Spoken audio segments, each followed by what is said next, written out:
Hello and welcome to CLEA'S World. I am Clea, and today I would like to share with you more of the information I received from the 25th dimension during my last BQH Beyond Quantum Healing hypnosis session. And I'll be reading from a transcript. And when I refer to Lorraine, I'm speaking of the hypnotist who's asking questions I prepared in advance of the session. And when I refer to me, I'm speaking of myself under hypnosis, which means that the answers are coming from the 25th dimension. Before we move forward, I'd like to ask you to please subscribe to my channel. And please do give this video a thumbs up. That really helps me. And also do leave me a comment below because I read all of them, respond to all of them. I love to see how things resonate. If they resonate, they don't resonate, what's going on with you. I just love the community we're building under this video. So I really, truly enjoy reading your comments. All right, I'm going to start reading here. And I have the sun kind of wanting to, to come right across my face. So hopefully you guys can see me and hopefully I can read without being blinded. All right, Lorraine. How do the 12,000 train for emergency services duties like creating dimensions and other things that they do?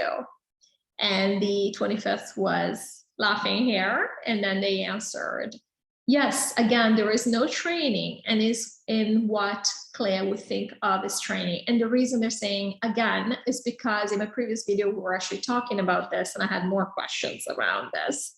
So if you're curious, go check out my previous video, my last video prior to this one. All right, so again, there is no training and is what, as in what Claire would think of as training. It's simply that you choose, you volunteer to have these duties, to do these things. And so you do them. And there's a group of us, we've said before, 12,000 is sufficient and 12 is a sacred number. And that's all. So you just go in and do it.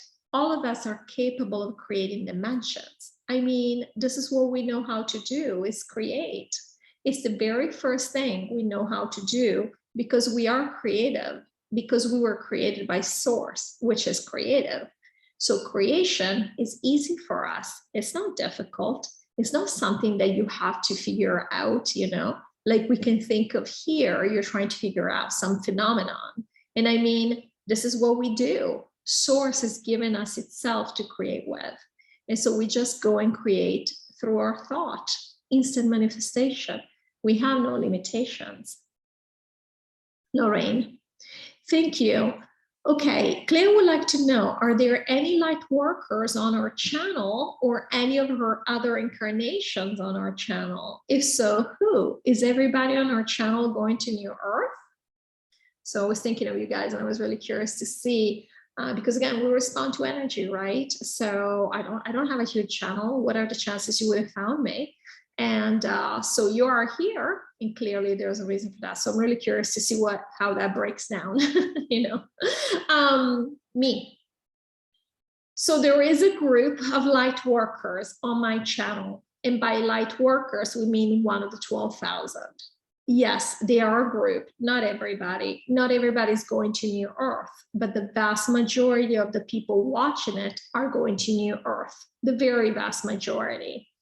This is why they're responding. And there are still more people responding because they've heard the call. They know this message is out there. And if any of our subscribers are one of our other incarnations, actually, I'm getting that there's one or two actually who are her other incarnations. And who are these people? This was me asking the 25th, who are these people? So there is someone that comments every once in a while, but not all the time. And there is another one who never comments or likes, is not even, like he's just watching and he's not even logged in. So it doesn't even pop up as, but yes, there's a couple. And this is just one of the ways that we have of connecting with each other because of course we're connected at all times. But it's just fun that, and they were laughing here, you would think, you know, from a 3D perspective, they're watching somebody that's like a person who is other from them. And then turns out that it's them. So this is quite interesting from a 3D perspective. I can't tell you how strange that is. So apparently one of you out there is me, meaning that, and I am you, meaning that then we're going to move on as one to New Earth. There's not going to be all the separate shells. We're just going to integrate our our knowledge, that we've received from this lifetime. But in a way, we're going to integrate everybody else's knowledge, on New Earth, the 3.5 million people there. And the vast majority of you guys is going to New Earth. Shocker. Like, we didn't know this before, right? You would have not been attracted to this if you were not going to New Earth. Now, there are some who are not going to New Earth. It seems like a very small minority. And again, that's just a choice. All that means is that you basically are going to have access to this information. So in the future, you might be teaching others about this, or you might simply have it as in it's going to reach many people in the multiverse. You might still want to believe in some of the things the aliens believe in, but you will always have this knowledge in the back of your mind that, wait, yeah, maybe ascension is a game, it's not it's not necessarily the ultimate truth, that kind of thing. So that's very interesting. I love how this works. Lorraine, thank you. What other ways do the 12,000 have to recalibrate things besides taking a game down? What did they do on this planet that didn't work besides the first reset? So so this is the 25th answering. So you can do many things as one of the 12,000. Again, the easiest thing is just be. Our vibration is, we're able to calibrate our vibration. In this case, like on this planet, where we've been keeping our vibration at very high levels to where it could compensate for some of the denseness. And so that's the very first thing. We use our energy. I mean, that's what we are. That's what we have to use. Anything is energy. Everything is energy. And we also will, so we'll just by our own vibration change the way that things manifest or come up. But again, because of the denseness here, a lot of the stuff is not, a lot of our messaging, this is what we call messaging, is not being picked up. And because of that, it didn't work. And so we had to do other things. Other things might include the change in entire situations. So without even going into a reset, just changing an entire situation, changing rules or changing an environment, undoing, not undoing as in you can never cancel out something that essences want to have manifested, but like kind of balancing out whatever is happening so it doesn't show up or it doesn't go in a certain direction necessarily. But none of that has helped. It wasn't sufficient because these things had been going on for too long and we really have been enamored with them. That's why we let them run like this and take over everything. And because of that, we got into the point where there was so much pain that nobody really, even the people that we think, were inflicting the pain, it's not fun. It's not fun for them. And so because of this, we just decided, let's just start over. Lorraine. Claire would like to know, since she's getting this information now, does it mean we did not have this information before? Especially since the 25th is just now spreading the information about this being in a game. Does it mean that despite all we can do at an essence level, like astral travel, we still believe in the game to some degree at the level of essence? So basically, I just want to make sure this question is clear. I'm wondering, like, if this is new information, does it mean that we didn't know it at an essence level? And so it's just being spread in the multiverse now. And so this is what they're going to be answering me. Claire is having a really hard time, as we imagine many are, understanding this concept of everything is happening right now. When we say everything is happening right now, different experiences come into manifestation, come into the matrix, and they happen when the essence wants for that to happen, once it manifests it. And the essence might manifest one thing, then it moves on to another experience. It means that the previous experience, having manifested, is happening now. And of course, yes, it didn't exist until it was manifested, but it's all still right now. It's all happening now. Even manifestation, even when we think of, I had that experience, then I moved on and had the other experience, it doesn't mean the other experience happened after the first experience. It just means that we put our focus on the first experience first, and then we're putting our focus on the second experience second. But when it happens, it is now. Even the secondary experience, when it happens, is now. It's happening in the same now moment as the first experience. It's difficult from a 3D perspective. We use time for everything to grasp this concept, but you will grasp it very quickly, rest assured, once you get to New Earth. So all of this will make much more sense to you. Lorraine. Thank you. So the other watchers now hearing this information about the 25th from Clea, what do they think of it? Me. So yes, as the information is being transferred, in this case communicated, everybody's hearing it at the same time, and you don't necessarily have to think anything of it. You don't even have to be consciously aware of it. Of course, everybody at an essence level in the entire multiverse is aware of this, but you know, we're all busy playing our games. And in our games, we pretend that we don't know anything. Like in 3D on this planet, we pretend we don't know anything of what's happening out there. We pretend there's not even an out there, that there's nobody out there, for example. So the watchers, as people incarnated in a certain reality, don't have to think anything of this. They might not even tell themselves that this is happening. But in essence level, they're aware of it and they think of it exactly what everybody else thinks of it, which is cool. Let's create a new game. Let's see how that goes. Lorraine. Wonderful. Clea would like to know if her watcher teammates are coming to New Earth and will she consciously meet them when she gets there? And I thought this was interesting what they answer. So that's why I left it here. And they are referring, or in my question, I was referring to the fact that in my very first session, they told us that there was a group. I went to, the first thing I did once I was hypnotized, I went to the 14th dimension and I was meeting with a group of people. And then in my second hypnosis session, I also saw a meeting in a different, here on Earth with different people, and there were always 4 more people. And so we have a group of 5, we're a group of 5 watchers apparently for this planet. Okay.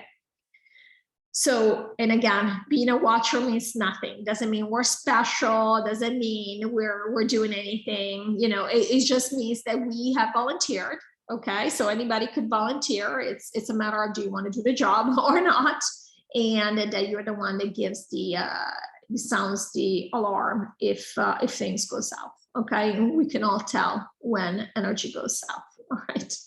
So Lorraine, I'm sorry. So yeah, Lorraine is asking basically the question that I had about, will I meet my watcher teammates on your Earth? Me. So actually 3 of them are coming. Yeah, they're going to come. And one of them doesn't want to go to New Earth, but she will meet all of them. Yes, consciously, because she can. She'll be aware of being able to project consciously, and therefore she'll go and hang out. Yes, they will hang out.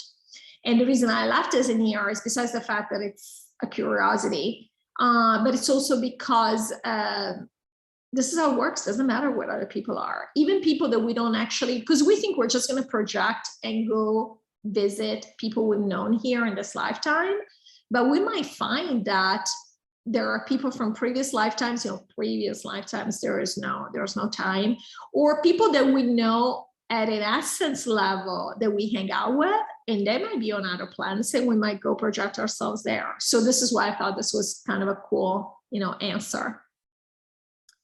Doreen, great. Okay, since the aliens want to believe in the game, when we, as the 12,000, asked them to help host our family members, did we pretend to believe in the game too? Did we use stories to justify our need for their help, like the dark was going to blow up the planet or whatever? Basically, did we lie to them? Or did the 12,000 also believe in the game before getting this information from you about this being a game?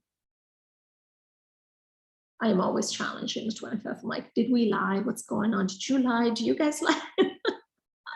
It's all right. It's us. We can ask questions of ourselves, of our highest selves. Me. So we have not lied to them in the sense of our essences, because the 12,000 are essences. We have, again, everybody knows you cannot lie. There is no veil at an essence level. So the question here is, the aliens in their physical incarnations are coming to pick up our brothers and sisters in their physical incarnations. Why do they think they're doing this? This is the question. What do they know at a conscious level? And what they know at a conscious level is that Gaia, is that we from this planet have sent out a call for help because it's become so dark. And they're used to this. They have darkness everywhere. So it's become so dark here, we cannot save it. And we're being threatened every other day that they're going to blow up the planet and we need out. As simple as that. So at a conscious level, you know, logistics, you know, person to person, whatever you might be from, whatever planet you might be from, we've said, hey, we need help. This is just not good. And from an essence level, everybody knows exactly what's going on. Basically, which again, on the surface, it looks like it was the dark, that the bad guys are doing this. Truly, at an essence level, we know basically we just screwed up the game here. But again, at a conscious level, the multiverse has not wanted to know this is the game. So obviously, we wouldn't be talking about that piece of the puzzle. So we've not lied to answer your question. This wasn't a lie. Even from a person perspective, you're not lying to them when you tell them the dark has done this and that. It's become super dense. Yeah, sure. I mean, it's true. It is true. We're taking this down. This game is coming down. So you're not really lying. It just depends on the perspective, which perspective you're looking at things from when you speak. Lorraine. Of course. Okay, you've told us that some of the things that 12,000 have done to recalibrate things has been putting information out there, but it hasn't worked. What kind of information has been put out there and how was it spread? Did nobody pick up on it or did the dark intervene to block it? Why did it fail? Me. Yeah, so the 12,000, when we say put out information, it's not like they started a YouTube channel. What they did is they let the multiverse know what's going on. So everybody knows it, including the dark here, the dark and including the people in the middle and the light team here, but everybody really in the multiverse. Hey, this is what's going on. This is what's happening and we cannot recalibrate and we can't, you know, we need you to do this and this, but you know, we've been telling you to do this and this and it's not happening. So that's what we mean by information, basically letting everybody know what is going on and the fact that you can't just rely on us. This needs to happen. And so no, it has not been picked up. It has not, basically, we have not been interested in curtailing ourselves again, because the energy has been so dense here. It's been really hard, especially for the people in the middle to stay on the side of the light. And not that we expect everybody to be on the side of the light. As we said, two teams equal. Normally it's 50-50. But when we are in danger of tipping over from even being a little bit unbalanced, which is normal to have a little bit of imbalance, we're just not being heeded when we said this is not going to go well. It was just already way too dense for that to fix itself. So I hope this video was interesting for you. I definitely enjoy these ins and outs of what's really been going on. So that's why I'm sharing them with you. And I want to thank you so much for watching. I'll see you in the next video. Take care.